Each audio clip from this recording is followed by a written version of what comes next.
You're tearing me apart, Lisa!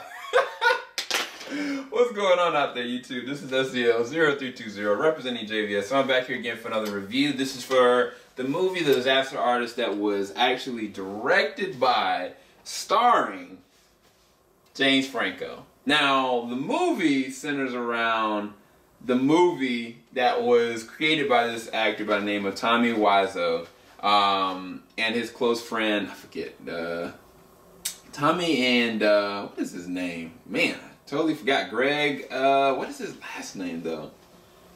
I forget Greg's last name. Hold on. Sorry about that. I'm about to go fact check all this. Here we go. Alright, I got it here. So, Greg Sestero.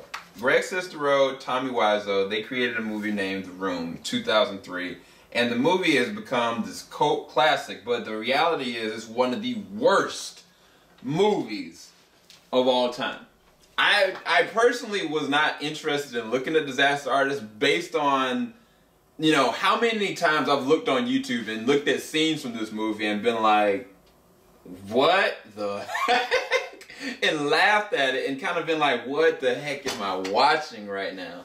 And with this movie, what James Franco is able to do, he takes you deep undercut in showing the raw emotion and understanding of this character in Tommy, or his person Tommy, and his friend Greg, and taking both sides of what they're trying to do. Greg is trying to just make it in the entertainment industry. He, you know, from the, I don't know how true the nature of the story is, but based on the story how they told in The Disaster Artist, you know, he looks at Tommy one day in the acting class, and he's like, this guy is not afraid to do what he has to do. And so he follows him. He follows him to Hollywood, you know, and blindly so. But yet, it's interesting because there's some things that happen between them that beg me into question. I'll bring it up a little bit later on. It might have been on performances alone, or maybe that actually is how the confines of their relationship is. Either way, you know, it gets to a point where, all right, they're there in Hollywood. You know, Greg is starting to get maybe certain parts and stuff, certain pieces.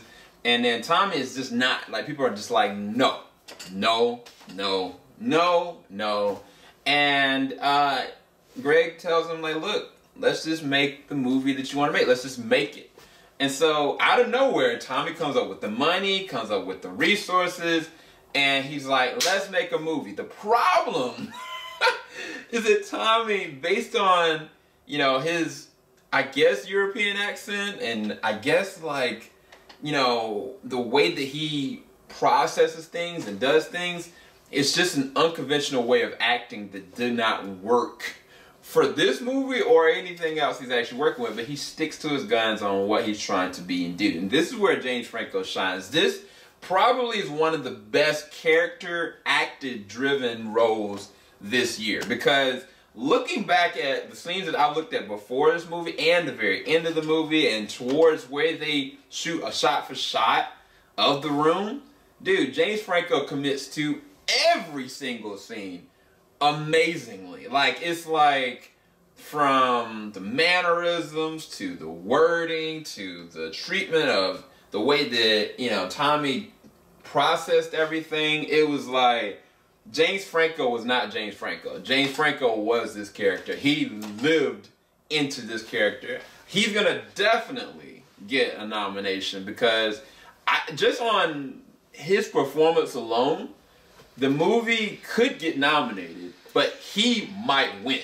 And that's the craziest thing is, who does that? Like, who goes and like, all right, I'm gonna go and make a documentary about the worst movie ever, and I'm gonna act as one of the worst roles or a person trying to do a role and actually tell the story and get nominated for it. Like, the absurdity of that is just like, it's just amazing.